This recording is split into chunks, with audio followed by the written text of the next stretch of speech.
qaama keessaa fi jaayindoskoopistiidha.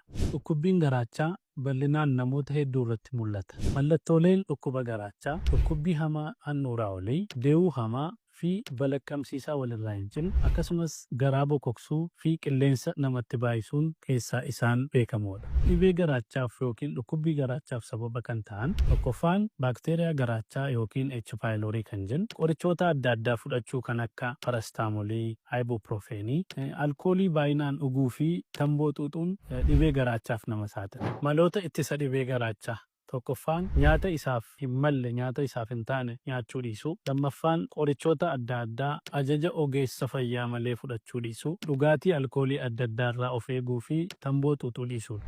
Namoonni dhukkuba kanaan rakkachaa jirtan gara mana yaalaa deemuudhaan sakatta'iinsa barbaachisaa kan akka qorannoo dhiigaa, qorannoo H. pylori, qorannoo altiraasaawundii fi qorannoo indooskooppii gochuudhaan yaala argachuu ni dandeessu. Qorannoof wal'aansa ga'aa dhibee garaachaaf ta'u Klinika Maarkilaandiitti argachuu ni dandeessu. Galatooma.